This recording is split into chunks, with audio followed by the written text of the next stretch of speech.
Sabi ko sa'yo na kayo, huwag ka masyadong umaasa.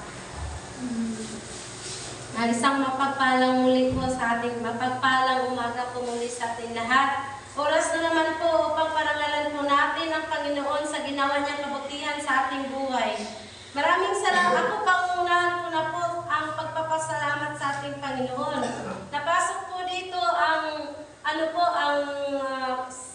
Corinthians 9, 6, 7, and 8. Tama po ako. Yung tandaan ninyo ito, ang nagtatanim ng kakaunti ay aani ng kakaunti. At ang nagtatanim naman ng marami ay aani ng marami. Ang bawat isa ay dapat magbigay ayon sa sariling pasya, maluwag sa loob at di napipilitan lamang. Yung salita yan hindi lang po dito sa church, kundi pati rin sa kapwa natin, sa kapatid natin. Kung magbigay po tayo ng pusa po, talagang napatunayan ko po kasi nung waves po ng gabi, na umaano po yung kapatid ko, parang nangungunsin siya. Sabi niya, ate, may sakit kami lahat, tsaka wala kaming bigas, sabi niya. Tapos sabi ko, huwag kang mag-alala kasi malapit na yung TESDA ko, sabi ko.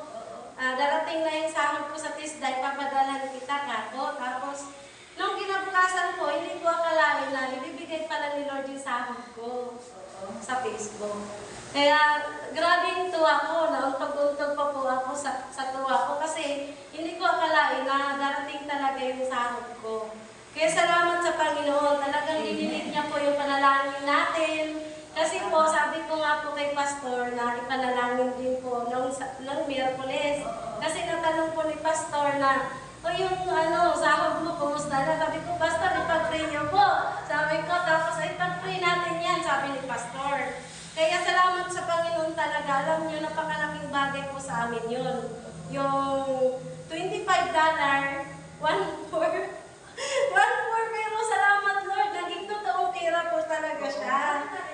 Opo, salamat Lord. Sabi ko, ilan ba ibibigay ko kay Lord? Kasi sabi ko ibibigay ko yung sabi ko, ilan ba ibibigay ko kay Lord? Magkano ba yung 30% sa sabi ko. Kasi nga po, talagang yung pasasalamat po sa Panginoon, talagang hindi mababayaran. Kasi yun, nagduduk lang tayo ng cellphone, tapos nagpo-post-post, tapos yung mga ginagawa ko pala na ganito, nagsasalita ako ganyan, kumikita din tayo. Kasi recognize na, ganun pala yun. Na-analyze ko. Pagka pala recognize na, kahit ang iyong i-post, naka-ano na siya. Opo, at saka kasi, naano na po ako sa bonus.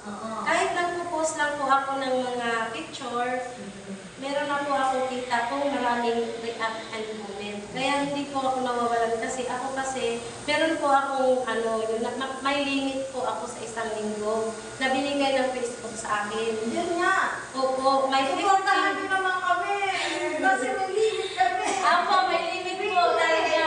Yung may limit po kami na ipopost. Oo. 15 po yung nilimit sa akin. Tapos 50 followers at saka comment na dapat 1.5 po ata na comment or views. Ganun.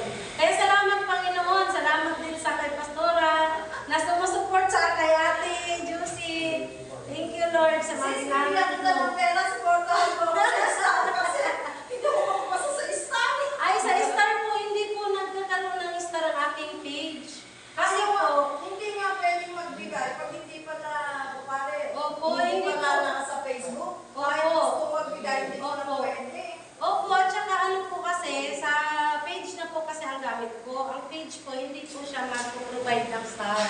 Ako ang sinasabi Hindi sa po. akin, punuin mo lang daw yung, di ba may good Josh? Opo. Kailangan magpupunan. Ayun po, salamat talaga sa Panginoon kasi dininig niya rin yung panalangin ko. Sabi ko nga, hindi lang yung kapatid ko ang bibigyan ko, pati mama ko. Kasi sabi ko, unang sahod ko yun. Tapos, ayun, salamat kay Lord dahil talagang binigay niya ng totoo. Nakuha ko na po talaga. Sa PayPal, transfer ko siya sa GCash. Nandiyan na talaga sa GCash yung pera ko. Kaya nagiging totoo na yung $25. Actually, $33 yun. Siyempre, 25 lang po yung na-payout ko. Meron pa akong 7 na natira na Salamat Lord talaga. Yun lang po yung kapatotoo ko. At sa aking kapatid, pag maganda pala talaga yung puso natin, talagang pagpalain tayo ng Panginoon. Totoo po yan. Hindi ko akalain na, sabi ko, baka tiki yun. Sabi niya ng kapatid, bakit tiki yan ate? Sabi niya, tapos yun, sabi ko sa kanya, di padala na kita sa Lunes, kako.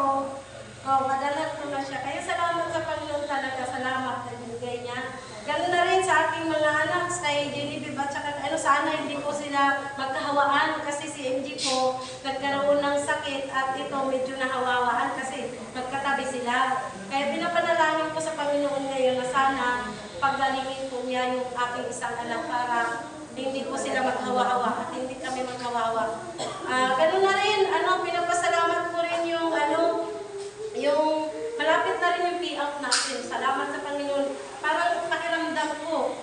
Iwan ko po kung aakit po kayo baka itong Paano ito po po. wala sila dito? Ay, hindi ko po alam kung anong style nila. Kasi nabasa ko po eh. Kaya salamat kay Lord. Sabi ko, Sa GC? Nasa GC na ba? hindi po kasi nabasa ko po ako yung unang nakakita. Dinilit ko nila agad. Kaya salamat sa Panginoon, may mga blessing tayo nagkatanggap. At sa kagalingan din na titita. Lagi ko rin dinadalangin sa titita kasi pinost ko po yung yung in-interview ko po siya dun sa palayan. Tapos pinost ko, sabi ko, sana pagaling na sa titita. Kaya salamat Lord, pinagaling ko sa titita. Yun lang po sa Jeremiah 33:3 for ay kung mananalangin ka sa akin, tutugunin kita at ipapahayag ko sa iyo ang mga bagay na dakila at mahiwaga na hindi niyo pa nalalaman. Salamat Lord. Amen. Sino pa ho? Magpapatotoo.